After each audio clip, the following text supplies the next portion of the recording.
Finally, we are finally back for another edition of Sports Fellas. Let's go. And it's your boy, Tristan. It's your Buckeye believing, Houday hopeful, Captain Chris with a K. It is Taylor. And this is Eric back in the booth one more time. And this is Don back in the studio. And this is your host, Carlos. Hey. We're finally back, you guys. Please check out that we did a show, our week one pick, so kind of get aligned. And also we got Chris giving the line for your fantasy bets. Who are you going through again, FanDuel?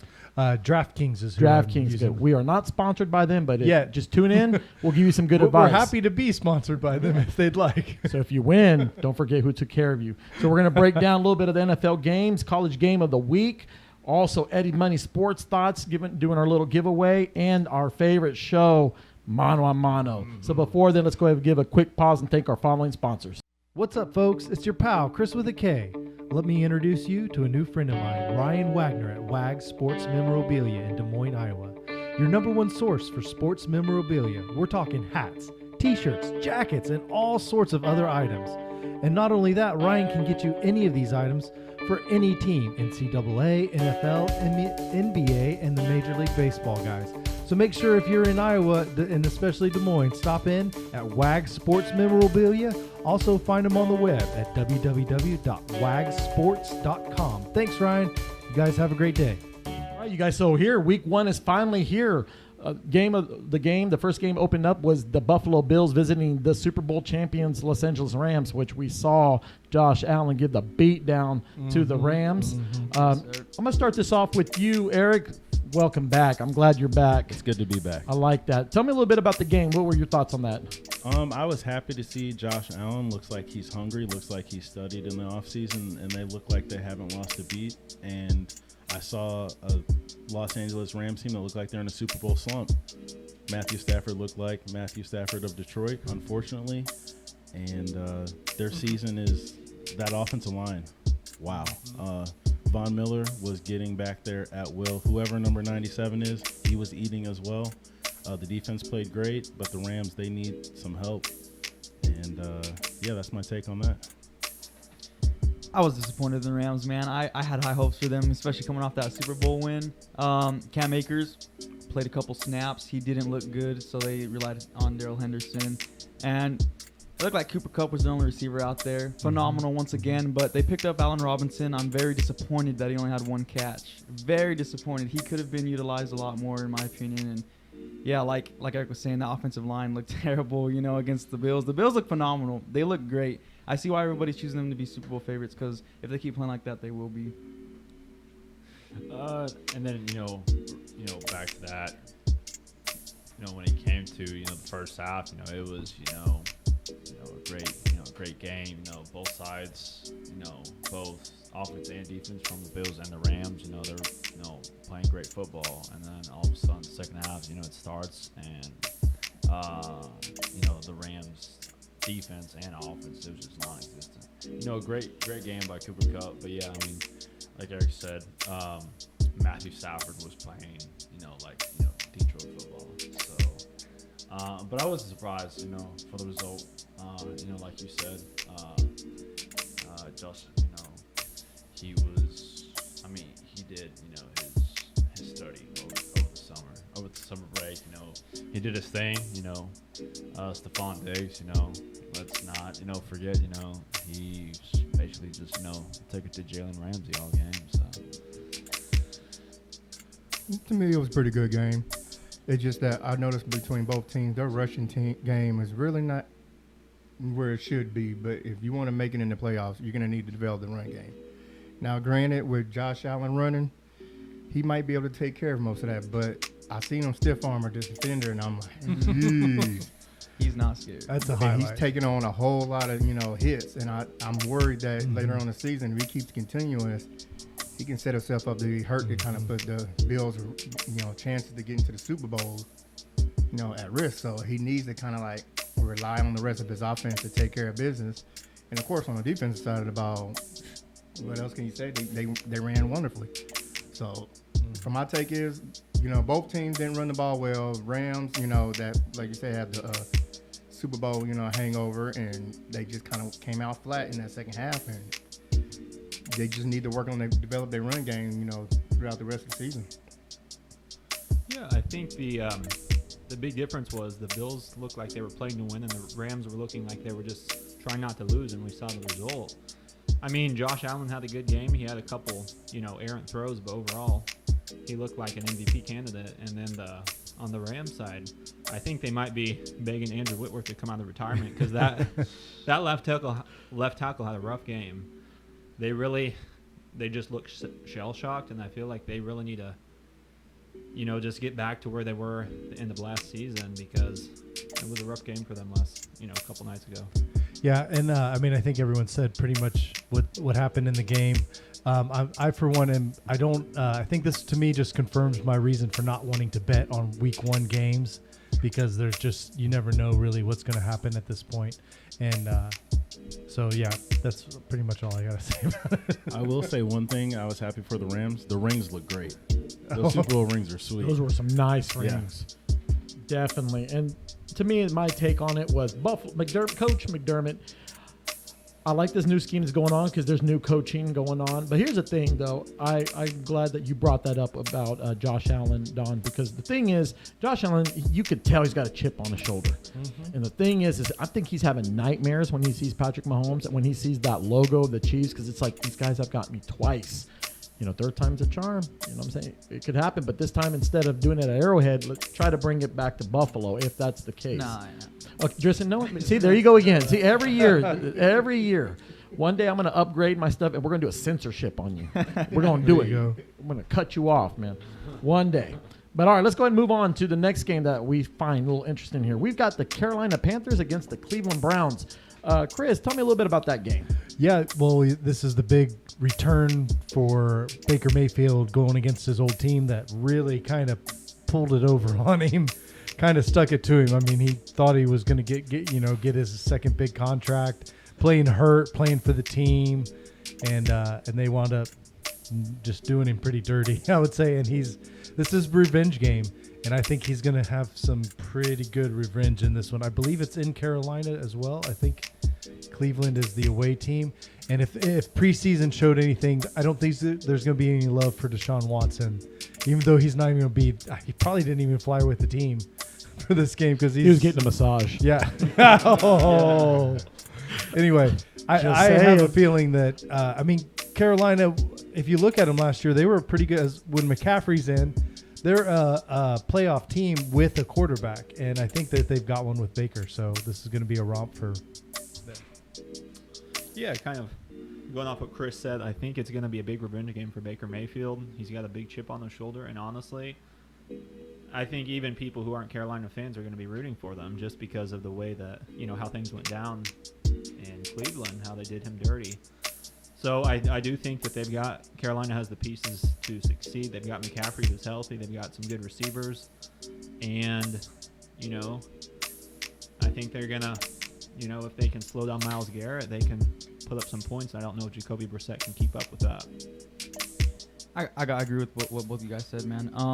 The only way I see Cleveland winning this game is if, love him or hate him, especially now, Deshaun Watson's an extraordinary quarterback. And if he was playing, I would give this to the Browns all day. But he's not. It's Jacoby Brissett.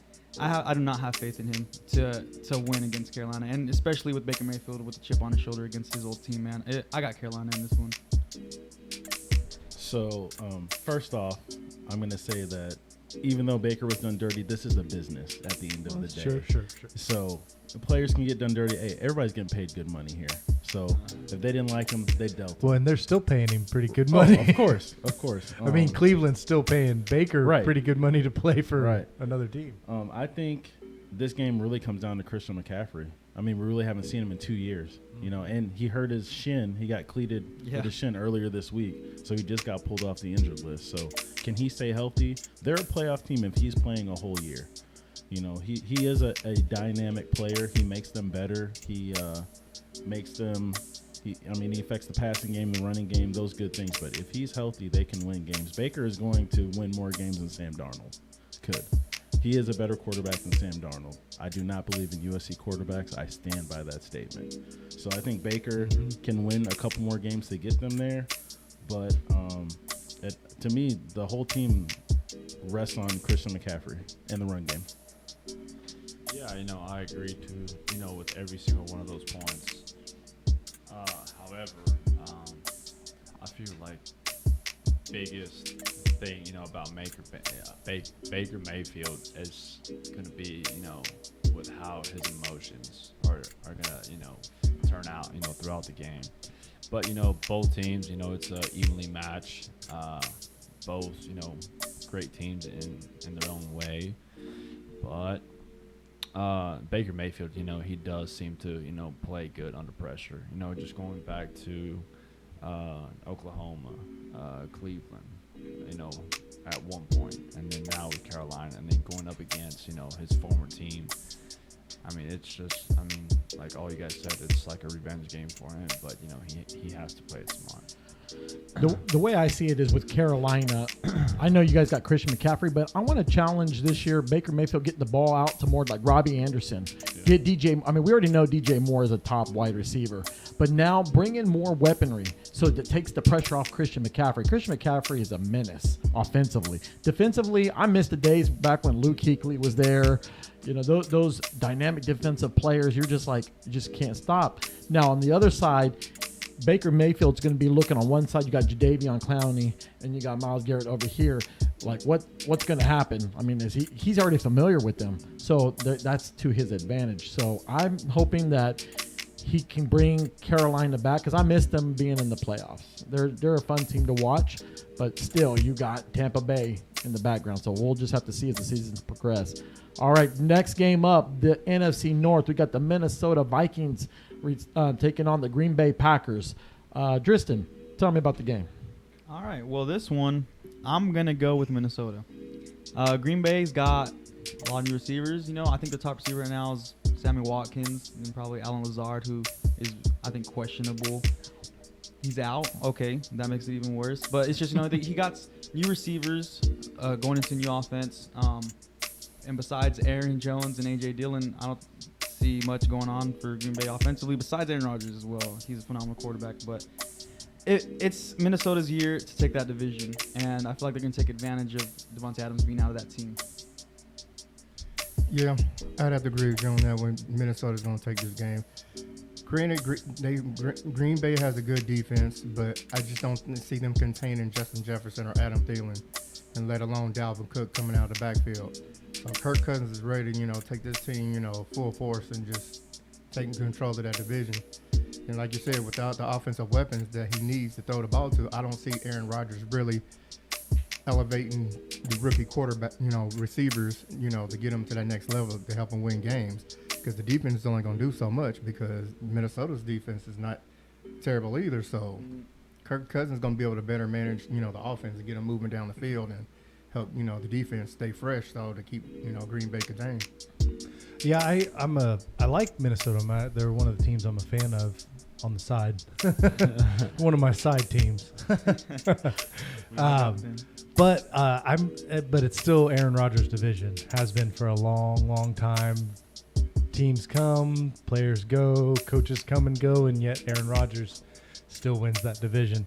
So with that being said, I think that it's probably, you got a new coach, new schemes in Minnesota. Yes, Minnesota has played Rodgers well recently, but that was with a very, very good defensively minded coach with that was running the Vikings, and he's gone now, and you've got now an offensive minded coach. Sometimes that's good. Sometimes that a lot, those offensive minded head coaches give the defensive coordinator the reins and say, go at it, and they, with that freedom, they're able to do what they need to. But you never know because it's new schemes, new coordinators.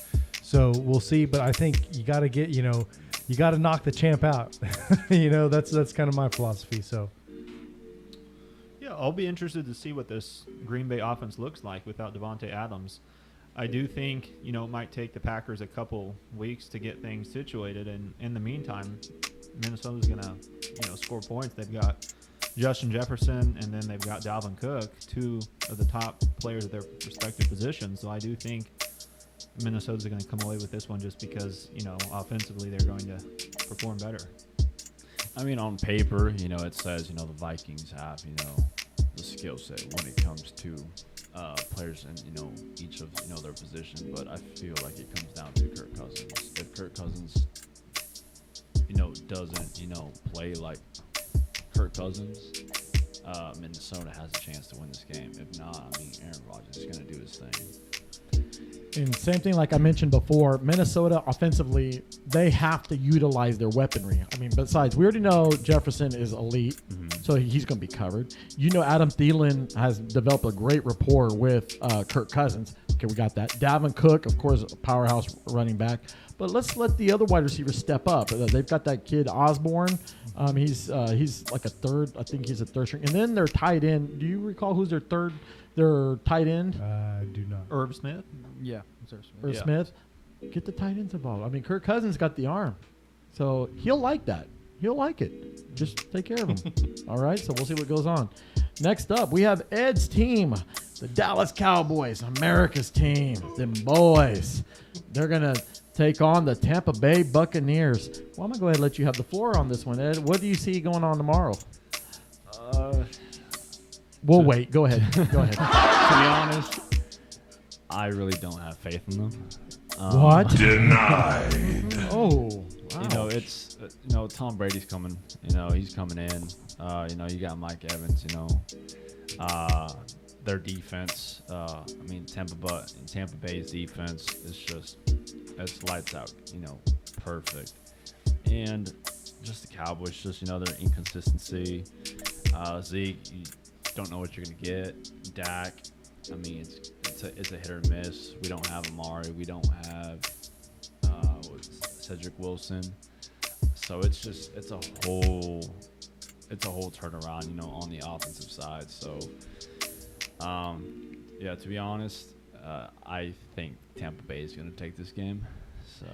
I'm disappointed in you. America's being team, everyone's counting on you. To the people at Sportsfellas that seeing are the Dallas light. Cowboy fans, they're trusting in you, and you just straight up took away their faith. I mean, as a Cowboys fan, it's you sometimes just have to be realistic. I like it. Wow. So, Wow. and then you just have to own it. You just got to take the loss.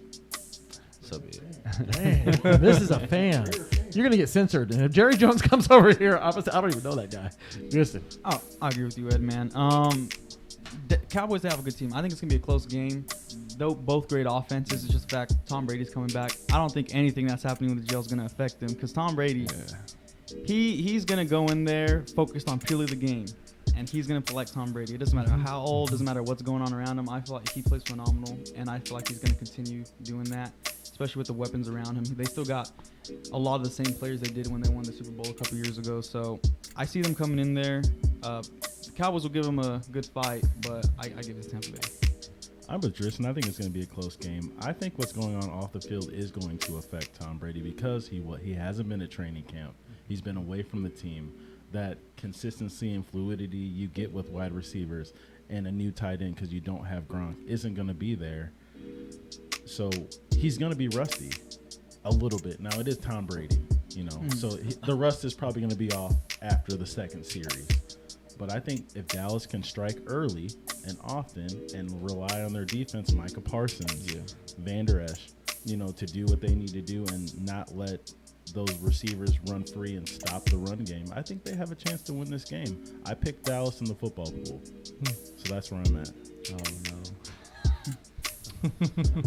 I think that all those are valid points. I think the deciding factor is going to be the Tampa Bay pass rush, just because recently the Cowboys lost their left tackle, and I mean they lost their right tackle in free agency. I think Dak's just going to be running for his life. you know where he went, right? The Bengals. right tackle? Yep. Okay, well, let me spice it up a notch. So here's the deal. Let's go all the way back. Let's focus on the Tampa Bay side. Tom Brady, I just pictured this guy. He faces the mirror. He goes one-on-one in the mirror, and he puts on his rings, right? And he talks to himself. He's like, just one more. This guy, you guys don't understand. When Tom Brady's out of a Super Bowl, he just comes back. The guy, he makes more appearance than a pimple on the face. The guy comes back. He comes back better than Michael Myers. He comes back better than Jason, Freddy Krueger. You name Herpes. it. The guy. Wow, I don't know about that. But let's just say that guy is Chris. Take an L for that one. But here's the deal. You got Julio Jones. Okay, thank you for coming in. There's a little bit of leadership there. No Gronk, so okay, got Cameron Tate. All right, is OJ Gone. He's gone.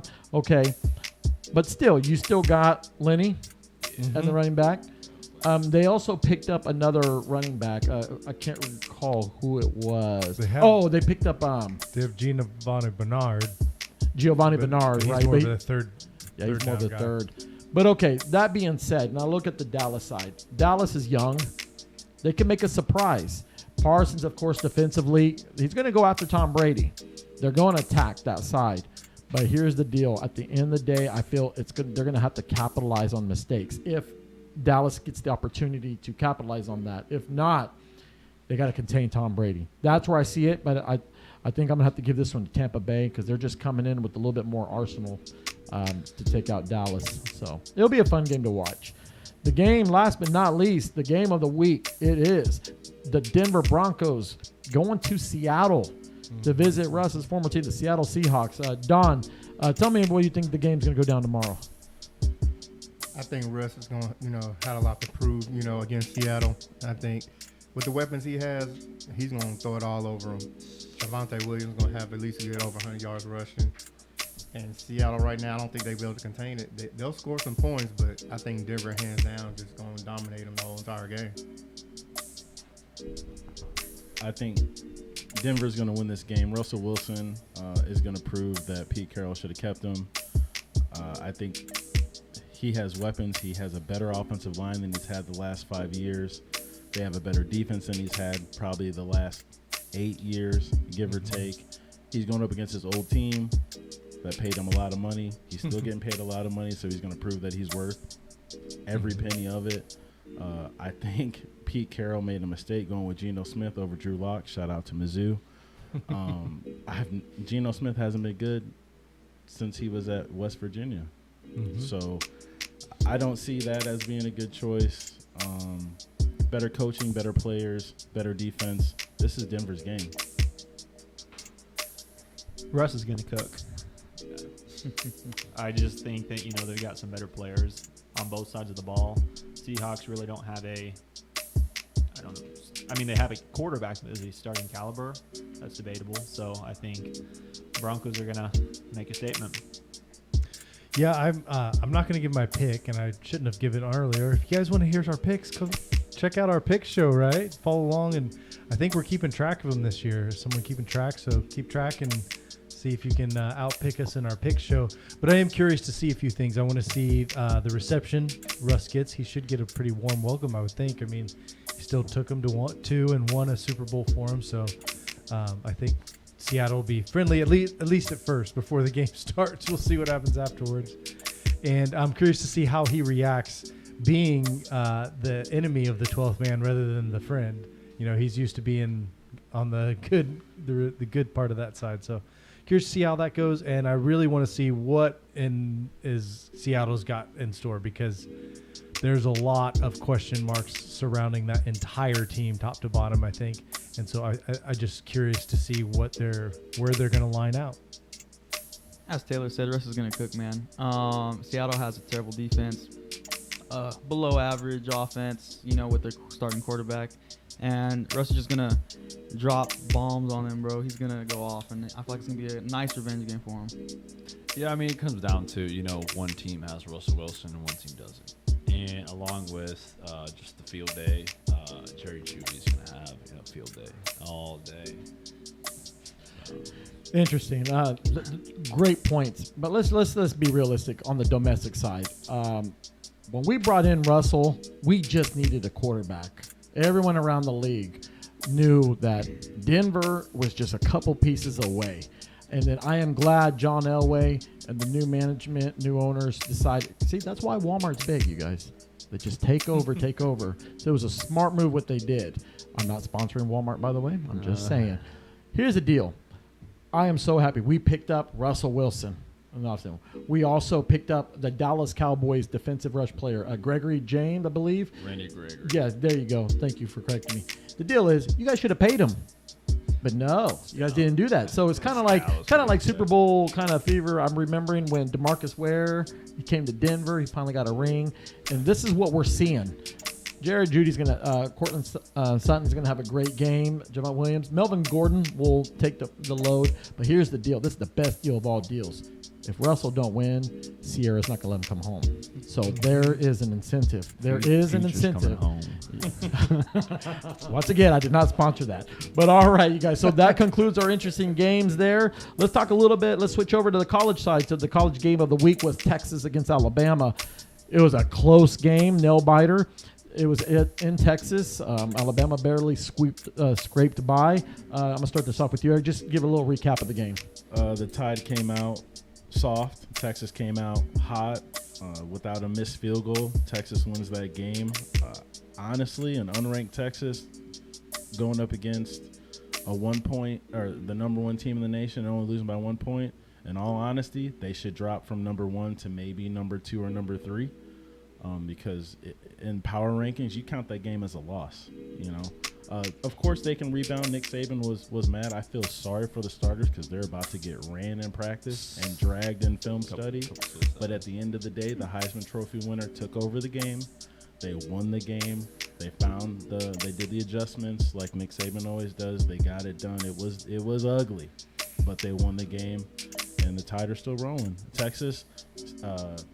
What's the guy's name? Steve Sarkisian. Yeah. Probably the best Texas team I've seen in 10 years. So I think Texas might be back, and good for them. Even though it's a loss, it's kind of a win because they're competitive again, and that's good to see.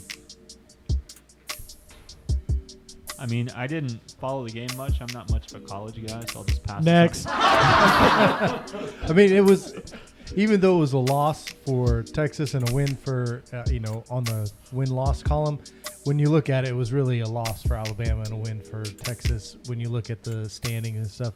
I mean, I think it was a 20-plus point spread that everyone was expecting Alabama to just roll. And the fact that they didn't is going to hurt them in the overall, could hurt them in the BCS standings when it comes down to it. At the end of the season, when they're looking back and they go, wow, you guys only won by that. I think it's going to help catapult Texas with some confidence into the regular season, and they might actually put up a little bit of a fight in the Red River this year, somewhere else in the Big 12. So we'll see. I mean, it's a good start for Texas, all things considered. Yeah, I was shocked. I thought it was going to be like an LA Rams versus Bills. I thought it was going to go one way, and that was Alabama's way, man. I think that was more because Alabama just played terrible rather than Texas playing good. Texas made it to the red zone 5 times. 4 of those times was in between the 10-yard line. They only had 16 points to show for it. So I think that says a lot. I mean, a lot about Texas, man. They fought, they hung in there, but Alabama just had a terrible game. This is despite winning, it was a terrible game by them, and I don't know. I don't think they pose a threat to OU at all, man. We're fine. Okay, go ahead. We'll cut that part off. Red River Rivalry's fine. Yeah, it was very disappointing to watch, especially the last minute and a half. And then I also saw like a short recap, in the first half, seeing the kicker missed, a field goal, and then outside linebacker, I believe, missed the tackle, basically the game-winning tackle, like in the last minute and a half. So it's very disappointing that it comes down to those 2 plays. Here's the deal. As simple as this, shout out to my Longhorn fans, Ryan Brooks and the family. There's a lot of the Montelongo family. Here's the deal, you guys. I'd be proud of this game, and I'll tell you why. And this reiterates what Eric was saying. They hosted the number 1 team in the nation. This is what they were truly made of. And Sarkisian, the pro side, the team was motivated. They were fired up. They had the crowd behind them. The bad side, I just felt they were a little too conservative for my taste, and they were not taking opportunities.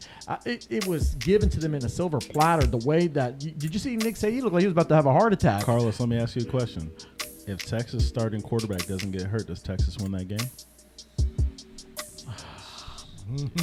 Oh, man. What are my options? Can I call a lifeline? You can call a lifeline, but it's a yes or no. I mean, because the backup was in there. He didn't expect to play that game. And then he was hobbled. Can I take a 50-50? You can take a 50-50. Okay. Yes, they would have won.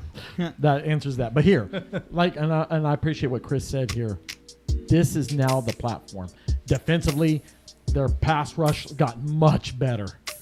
I'm proud of it. And they will have opportunities. Here's the thing. Beat Oklahoma. Beat Baylor. Keep that resume up. And we could see, hey, now, is it this year or next year we're going to do the playoff expansion?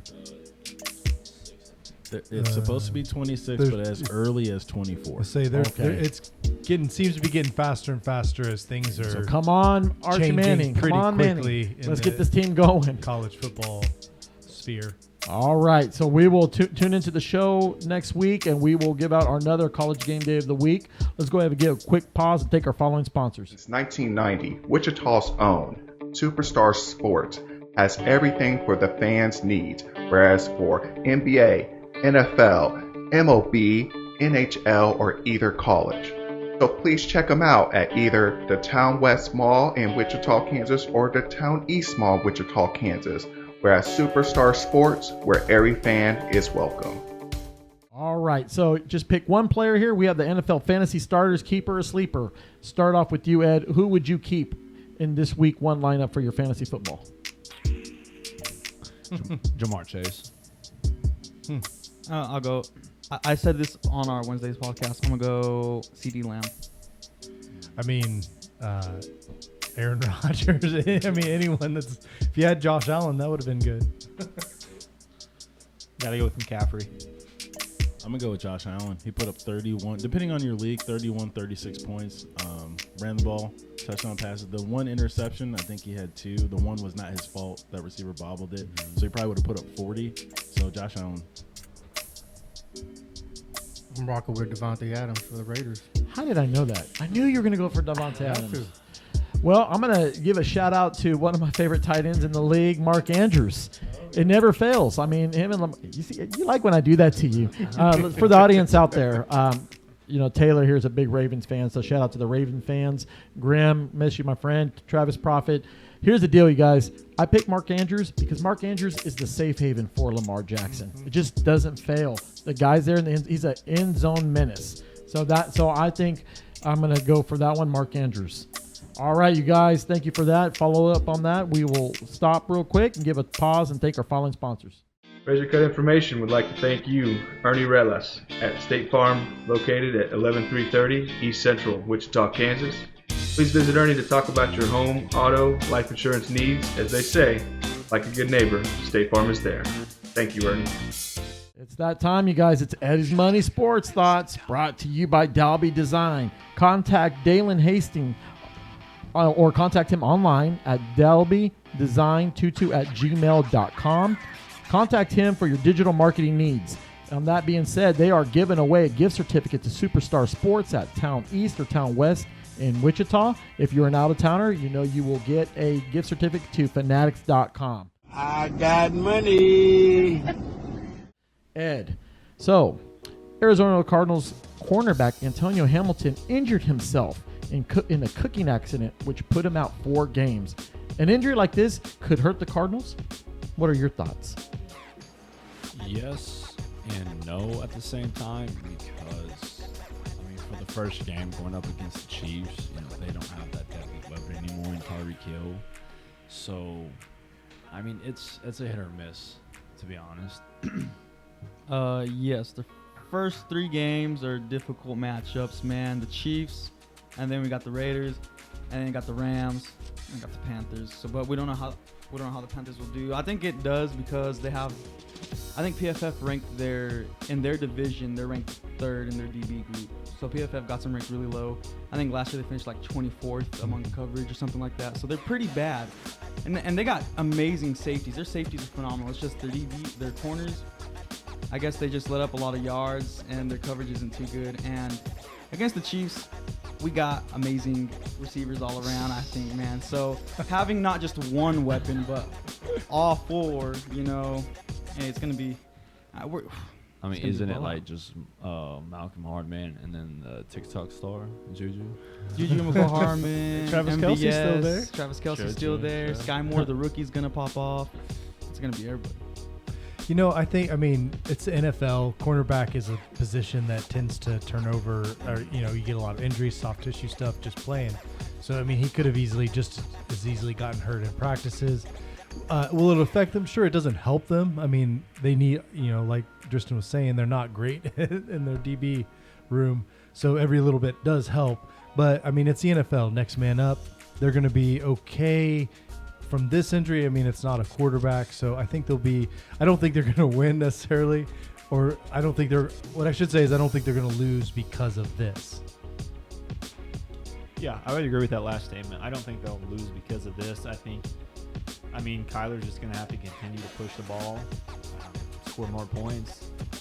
Certainly doesn't help them, but I don't think it's going to, be a detriment to the team. It hurts anytime you lose a starter. I mean, let's just be honest. You lose a starter, maybe a defensive leader on that team. I mean, Buda Baker's gonna get his guys spun up and ready. Period. But it hurts. I agree with Chris. That's not going to be the reason they lose this game. Kyler throwing turnovers is going to be the reason they lose this game. But that's just how I feel.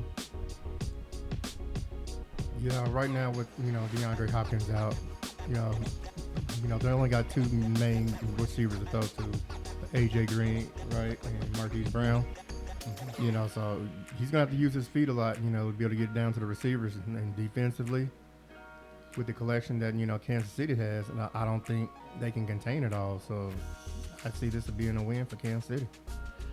What I don't understand is none of you guys is asking about what in the world were you cooking. Did you watch Rachel Ray? Do you know what sauces, how to saute? What were you doing? I mean, this is a natural accident, you guys. I'm giving him a hard time. I mean, whatever you were doing, speedy recovery. But when it really comes down to is defensively, don't matter. I mean, they lost Chandler Jones, right? They lost Chandler Jones, and it's going to be a shootout. And Kyler Murray is going to have to use him. There's no Christian Kirk, so he's gone. Now you've got no D-Hop, so you got to rely on Hollywood and Zach Ertz, and then James Conner run the ball, in which we know the Chiefs are terrible at stopping the run. So therefore, we made a bunch of improvements he's just on speaking defense historically. He's speaking historically. Yeah, just facts. But anyway, I'm just going off of what in the world were you cooking? That's all I want to know, because it wasn't Russ cooking. You were cooking something, and it just didn't work out for you. So that's our take on that. We'll go ahead and give a quick pause and thank our following sponsors. What's up, folks? It's your pal, Chris with a K.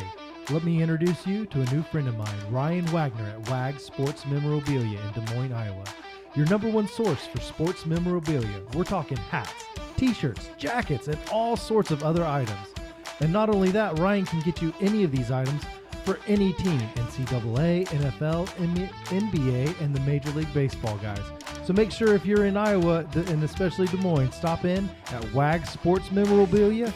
Also find them on the web at www.wagsports.com. Thanks, Ryan. You guys have a great day. All right, guys, it's time for Mono a Mono. You feeling lucky? Mono. And today we've got a little mix-up. You'll notice that I am not Carlos hosting this part. He's going to join in the debate. Of course, this is Chris with a K. And I'm going to mix up the questions just a slight bit. I might, for the most part, it's going to be what you guys all see, but just listen because there might be a tweak here and there. So first we're going to start off today with Ed versus Don. And this first question, who will make a bigger impact with the contract payout? I'm just going to go two here. Just Russell Wilson or Kyler Murray, because they got the two big pays out here recently. So, Don, let's start with you. So who's going to make the bigger impact? Impact with their team with the payout. You know, they both made the big deals here. I'm going to have to go with Russell Wilson. Okay. He's got way more weapons to throw to compared, with Kyler Murray. So, just hands down, I don't see any other point I can, express, Okay. Yeah. There's not much debate there. I mean, just look at the resume from both Kyler and Russell. I mean, Russell, takes it home. So I really honestly believe that Russell Wilson will make his money worth for the Denver Broncos as a whole. Don, anything to add? Just to add, Russ has more experience in the game. he has a Super Bowl ring, so He does. he'll better manage, the clock compared to what Kyler can, because they say, Kyler doesn't study defenses, so Russell Wilson, he's gonna bring it, to it, throughout the I season. knew you were holding on to something. Ed, how about you? No, yeah, I Anything mean, else to follow in there? just the knowledge of, Russell Wilson, I mean, it's just, there's really not much to say. He's just the overall greater quarterback out of the two. He's much more experienced. He's older. He's, 10, 11 years in the league. So it's, asking for a whole lot, wanting, for Kyler Murray just to all of a sudden just pop off and, take him, deep into the playoffs. Which realistically in the NFC, it's highly difficult. I mean, you have teams like Tampa Bay, the Rams, not the Cowboys, and you got the Packers, the Vikings, and I'm actually also rooting for the Eagles. That team's looking pretty good. So, and then with Russell Wilson, okay, it's the same talks with him. With the AFC. Both conferences, are very, very difficult, but Russ definitely takes the edge on this. Okay. I think I'm going to go with Don on that one. He lit it up there right at the end. All right, this next one we're going to have Dristan and Taylor. Dristan, let's have you start this with the AFC West making major changes and acquisitions across the board. Who do you see winning the West and why? Oh, this is so tough. You've got a lot to pick from. I wonder what he's going to say. He's going to go with. This isn't going to be obvious or biased or anything, but I'm going to have to go with the Chiefs, man. Oh, wow. You got to at least give me a why. Oh, I mean, it's obvious. The Chiefs are still phenomenal. Like, the Chiefs also made big changes. We picked up players on defense, and then we picked up players on offense. I actually think everybody thinks we suck now because we don't have Tyreek, but we have a deeper receiving core. I feel like every one of our receivers, they're great. Juju's a possession guy, tall. MVS is a fast, deep threat. And we still got a nice Sky Moore, the rookie. He's looking good. And then, we still got Travis Kelce. Our running back core is phenomenal. Our offense is still amazing. And our defense is still great as well, man. We picked up Justin Reed. Okay, man. we have great players, and I think on paper it looks really good. Okay. And we usually don't start off the season well, but I feel like we'll start the season off on defense really well, keep it throughout the season. All right, and Taylor? I'm going to go with the Chargers. Chargers, I like that one, huh? Yeah. They really just don't have any weaknesses. I mean, on the offensive side of the ball, they've got Herbert, a top-tier quarterback. They've got Keenan Allen, Mike Williams, awesome receivers. They've got Eckler. He can catch the ball, he can run the ball, and they invested a first-round pick into another O-lineman. I mean, offensively, what are you going to do? And then that's not even talking about the defense. You can talk about them if you'd like. Yeah, I mean, defensively, they brought in Khalil Mack, big one there. Huh? Elite pass rusher. They signed J.C. Jackson, elite corner. They've got Derwin James. They have Joey Bosa. I mean, he's on fire over here, Tristan. I'm just looking at the facts. They're on paper, they're the superior team on defense. Anyway, the offense, I still give it to the Chiefs, man. Oh, and we got one of the best offensive lines. They're all young. They're great, So I feel like the extra pass rush isn't going to be as big of a threat as everybody's thinking. But even if it is, last year Tyreek didn't. You want to know why he didn't get a bunch of 20-plus, 40-plus yard passes downfield? Because the defense is adjusted to Tyreek Hill. Tyreek Hill had a ton of short routes, short passes, and he was still fine. And that's what we're going to do this season again. We still got receivers. If they need to run slants, Patrick Mahomes can get the ball out really quick. I don't think the extra pass rush is going to be that big of a threat, and I think we still got the offensive weapons to overcome that. I do think though Chiefs won the division last year, therefore they've got the hardest schedule of the division. If anyone's looked at their schedule, it's absolutely brutal. I mean, they've got the AFC West twice. They've got the Bucks. They've got the Rams. They've got the Bills. I mean, it's not going to be easy. So, and I just think, they've won the AFC West so many years. It's just going to be, the Broncos, the Raiders, everyone's going to be coming after them. I think this might be the year they finally fall. That's the AFC West is going to be a great thing to watch. I think every single team's a playoff potential team. Man, you got to give it to the Chiefs, though. The Chiefs are... You gotta give it to them. I think he's trying to give it to the Chargers, though. Chris, what do you got? All right, I got. I think Taylor squeaked that one out just by a little hair there. All right, so next we got up the last two here. We got Carlos versus Eric. 4-time Here champ. you go. So, and I'm gonna do a little round robin on this first round, so everyone gets at least two goes. So, don't if you didn't win, you're still going. You're still in it. Let's say. I lost my shot there. With Tom Brady returning for another year, will Tampa make a return to the Super Bowl or fall short? Eric, let's start with you. I'll go first. I don't think they're going to make it to the Super Bowl. Yes, Tom Brady's there. Yes, they have a good team. But let's be honest. This is the hardest league in sports to repeat. Many teams have tried. A lot have failed. A couple of teams have done it. Tom Brady is one of those guys, but with the stuff going on off the field, he lost. He doesn't have his favorite tight end. He missed training camp. It's a tough division. It's a tough league, and everybody has gotten better. Mm-hmm. That is competitive in the playoff, making playoff runs. Everybody has gotten better. It's not Tom Brady is now just that guy that puts you over the top. It's defenses, it's running backs, it's wide receivers. I just don't think they're going to repeat. He made a splash there. He got paid his money. He brought Tampa Bay back to Super Bowl, but I don't think he can do it again. All right. And did you guys like the rookie versus the all-pro here that I set up? I see that. Throw him right into the fire. All right, Carlos. He wanted to joust with me, so here we go. I'm going to be like Heath Ledger, first night. Here's the deal. Often imitated but never duplicated. Tom Brady has been there 10 times. You've got, you let go of the coach. Now he's working upstairs, losing out some of that weight. You got Coach Bowles and their defensive-minded coach. You got Byron Leftwich that works really well with Tom Brady. Adding on, again, we keep forgetting, you got Julio Jones, which is another Super Bowl experience wide receiver. Now, he didn't show that display in Tennessee, but when you really look at it on paper, you still, on the defensive side, they still got White in the middle linebacker. You still got JPP. You added Hakeem Nicks. I mean, you've got solid players in there. The last year game against the Rams, what happened when they were covering Cooper Kupp? They couldn't cover him. Sure. They couldn't cover him. So now Todd Bowles had to go back. Tom Brady had to deal with his wife. And then, the thing is you got no Gronk, but you got Cameron Tate. Okay. You got Lenny, playoff Lenny. You still have him we let go of Roy Jones. Now I know why that he didn't make it with the Chiefs. It's just he's not a premier running back.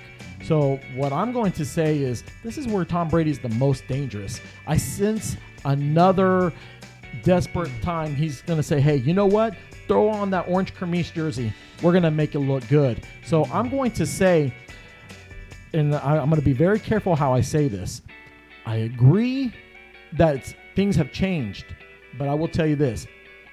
He's not going to have to worry about the Rams because the Rams already proved already that they know where they need to be at. And especially going into the playoffs, I ain't worried about Dallas. Nope. We've already beaten Green Bay before. The Rams, maybe. The only team that I see that has made an improvement, we just wait to be seen, is the New Orleans Saints. So here's another point too. You have to think about schemes, right?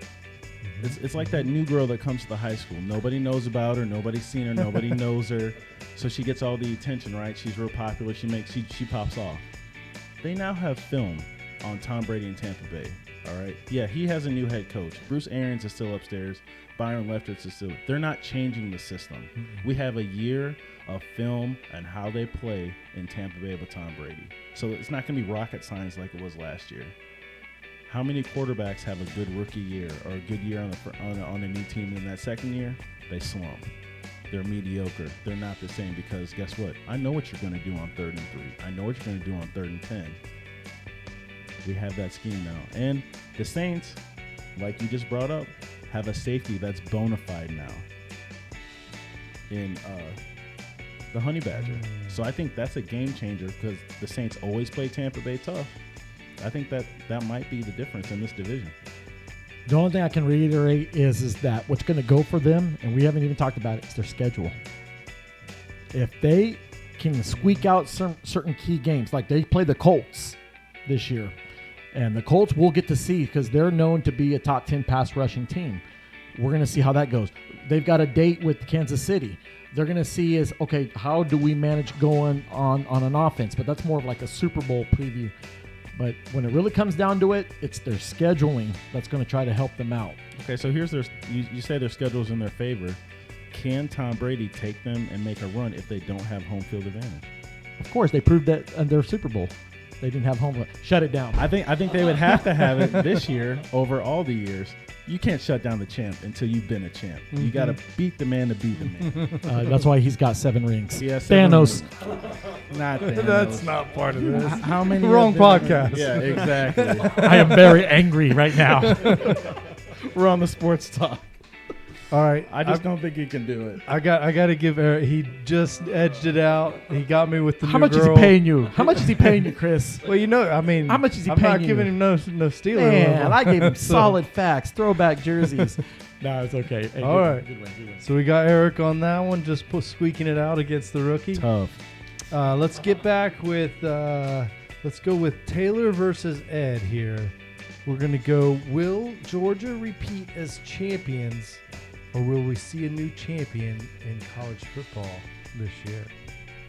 Oh, you're not a college football guy. Should I hold that one for someone else? Maybe we should mix that up. Well, okay, I'll skip that one for this. We'll come back to that one. Let's go with let's go with this one. Taylor, was it a wise choice for Coach Carroll choosing Geno Smith over Drew Lock? It's a good question. I guess we'll find out on Monday. I think between the two, Geno Smith is a more proven quarterback. Drew Lock, he's had some. He can throw the ball, but more often than not, it seems like he's throwing the ball to the other team. And I feel like Geno Smith gives you the best chance to win. He's more of a system quarterback. He's not going to turn the ball over. He can be a game manager if he needs to. And I think once they get that their running game going with Penny and then that guy out of Michigan State that they drafted, they can at least be, they can score some points. They're not going to be playoff caliber team, I don't think, but I think he gives them the best chance to win between the two. Okay. I think it just comes down to they have no choice. It's either Drew Luck or Geno Smith. That is a choice, though, man. But in the end, it really just comes down to that team is really just on rebuilding mode. Like there's really not much to say. Not much is gonna happen. They're probably going to be beneath the table squad. They're definitely going to be, last place in the NFC West. So it's just like, there's no hope. And I don't really know much about either quarterback, but neither are middle of the pack, if not good quarterbacks. They're not even starting quarterbacks at that. So. To be honest, like I said earlier, they're just literally in rebuilding mode at this point. The only thing going for them, is DK Metcalf and Tyler Lockett. That's all I can say. Taylor? Seems like, they're both bust, but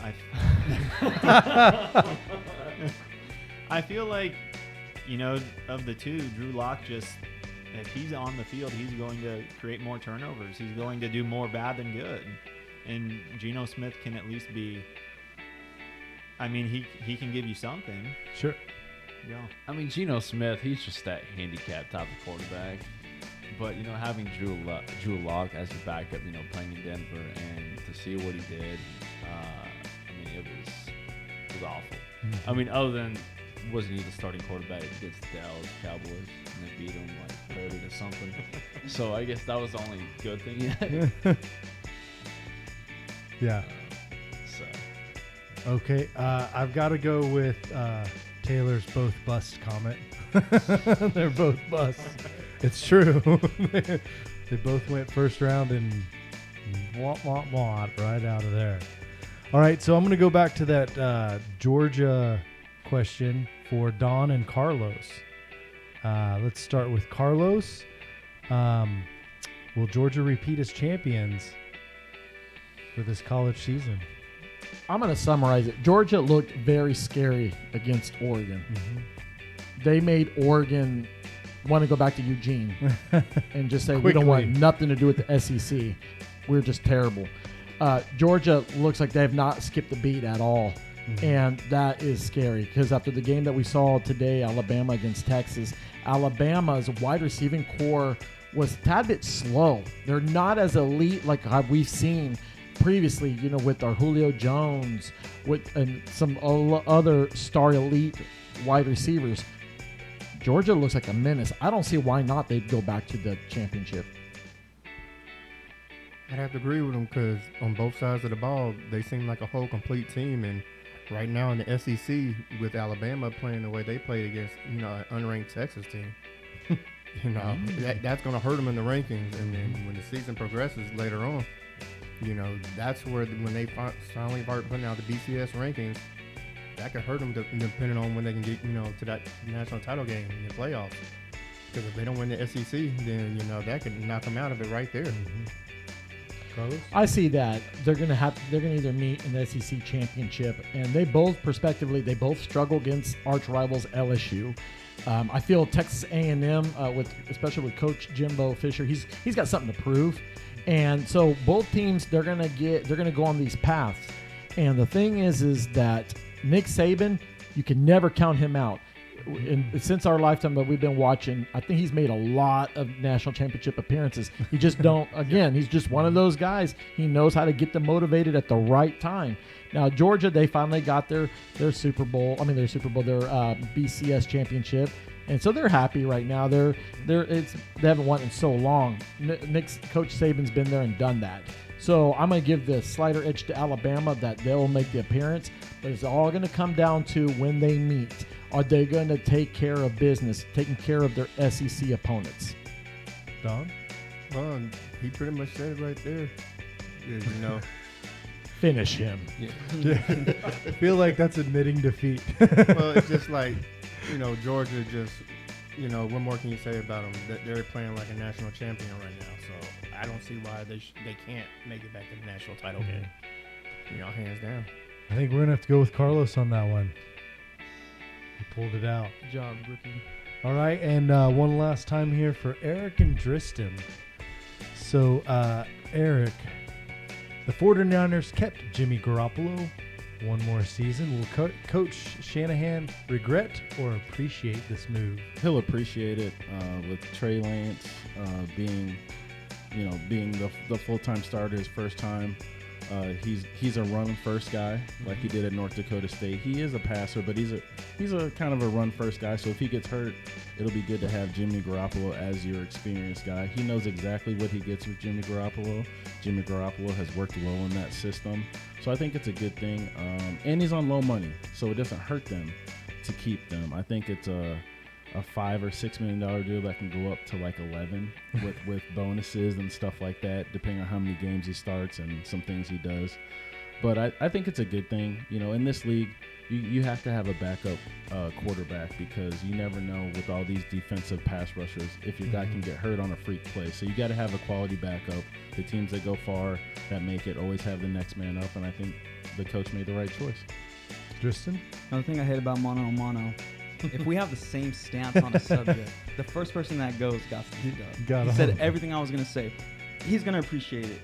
He's got a very experienced backup quarterback to Trey Lance, who's just now starting out. You know, like you said, if anything happens to Trey Lance accidentally, whatever, freak accident, you know Jimmy Garoppolo is going to do you good. He's took you to the playoffs already. So no problems if Trey Lance gets hurt, or if even Trey Lance doesn't live up to your expectations, you can put Garoppolo in and know y'all can still be a playoff potential team. And, you know, he's made it to the Super Bowl as a backup. He's got plenty of experience, and he's a phenomenal, you know, as a backup. Yeah, he's going to appreciate that. And so another point is, too, you know, Tristan, you brought that up. You know, he sat behind Tom Brady And let's be honest, that's the reason why he got traded to San Francisco and became a $100 million man. So let's say Trey doesn't add up to what you want to be week 6, he ends up sitting down. Jimmy Garoppolo can teach him how to be a pro. You know, it's been proven in this league, the guys that sit, minus Peyton Manning, end up being better. Look at Aaron Rodgers. You know, he sat for a couple of years.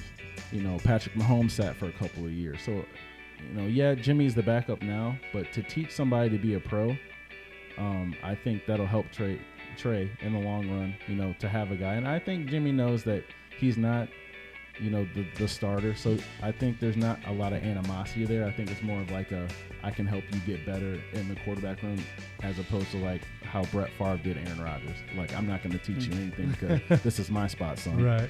You know. I like that analogy. That's like Alex Smith teaching Patrick Mahomes. They had that good relationship. Backup quarterback taught him everything he knew. I got nothing. I agree with Eric on everything he said, bro. You got every. I kind of had you guys actually tied on this, so here's a little tiebreaker. Okay. What week do you think Jimmy Garoppolo will be starting? 0.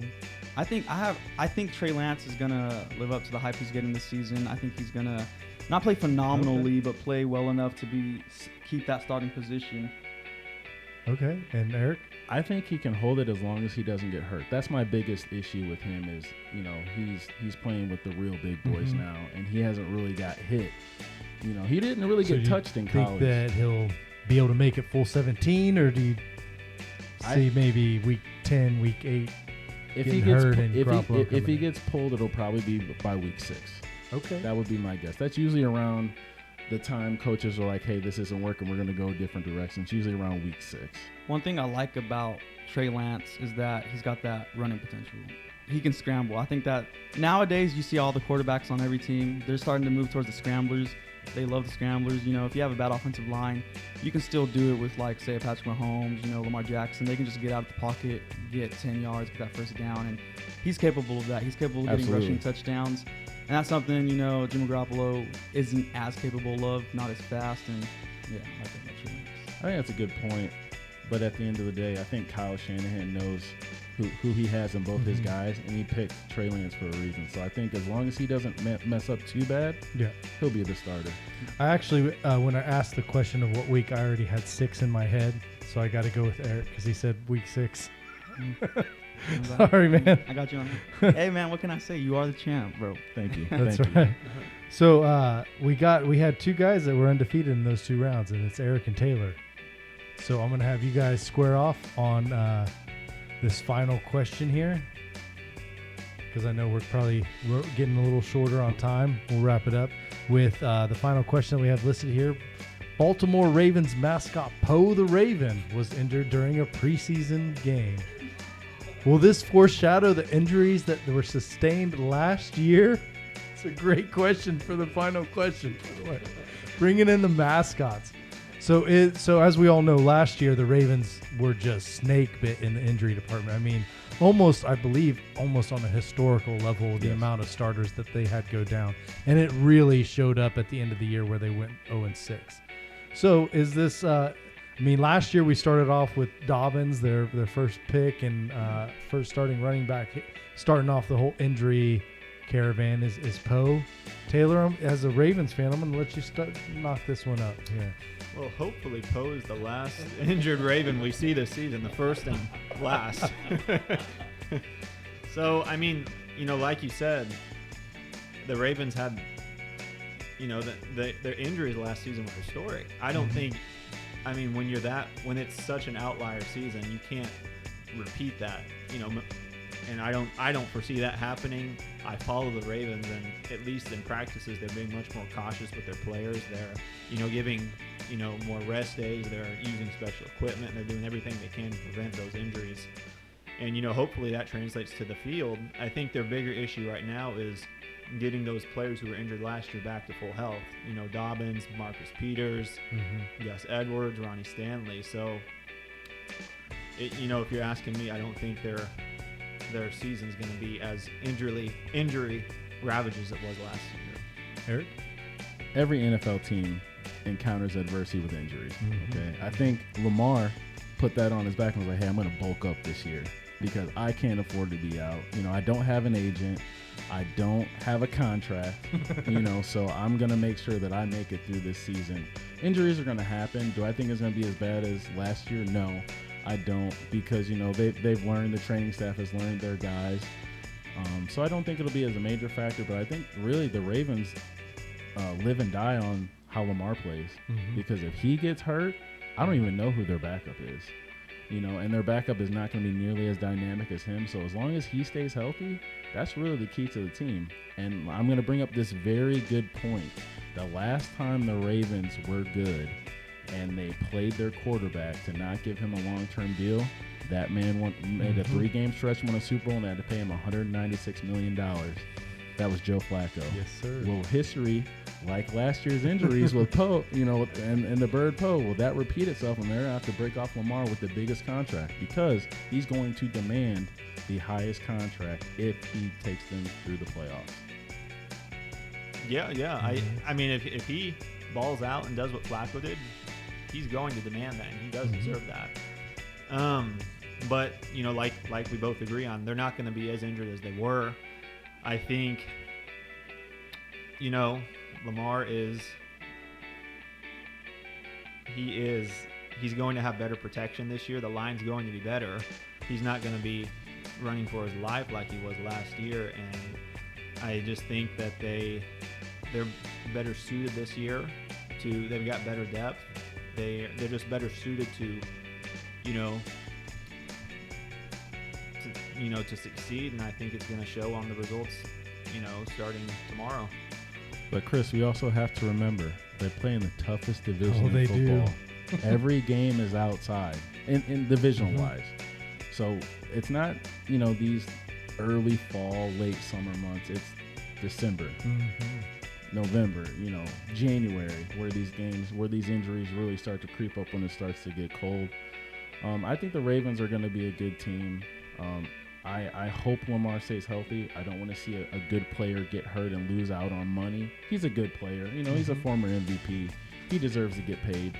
He's not even, honestly, if you look at Kyler's contract, does he really have to play good to get this money that we're talking about? He really doesn't. And I can probably name about 26 teams that would pay him. So the injuries, I feel bad for Poe. Mascots are very important. They help the crowd and stuff like that. Do I think it's a bad omen? Maybe. But we'll see what happens. Dirty bird. All right. I got Taylor pulling that one out. Hey! He lined it up there. He had all that inside information. I'm sorry. I didn't even look at the question before I asked it. I didn't realize we were having a You see, he's starstruck. Did you see that? He's looked like, what he just knocked happened? off the king. He knocked off the king. Hey, he earned it.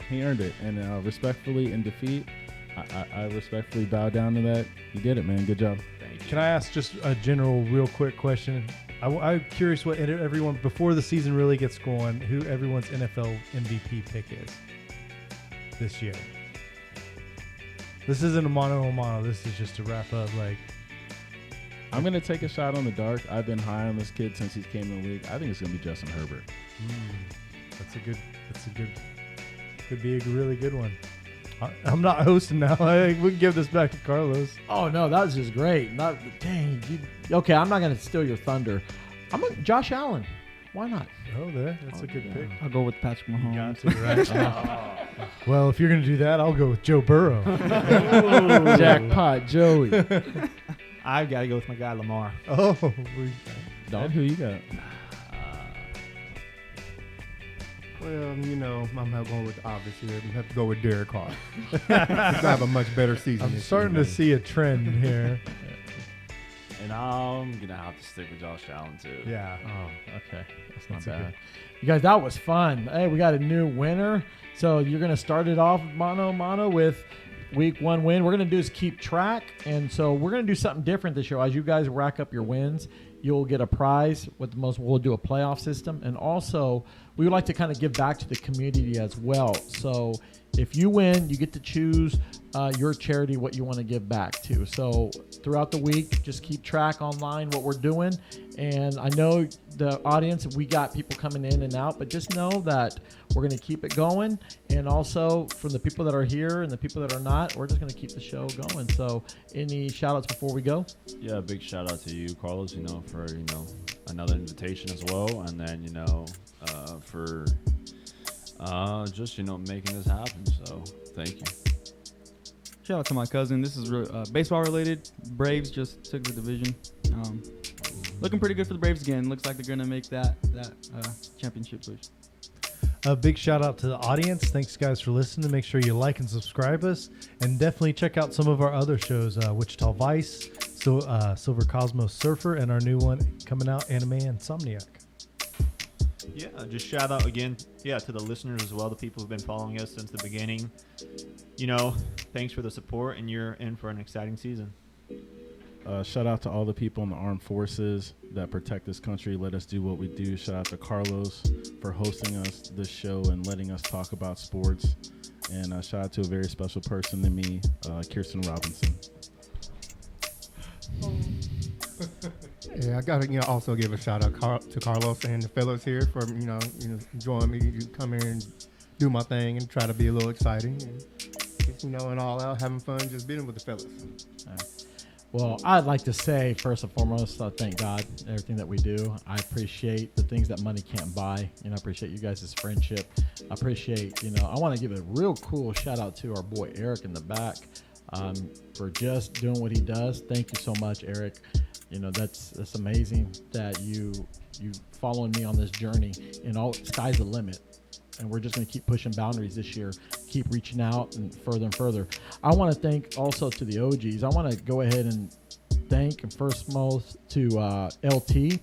LT is one of the guys that first inspired me to start my podcast alongside with Chris and Nancy. LT just won his second game in his high school football team, the Independent Panthers, so congrats on that.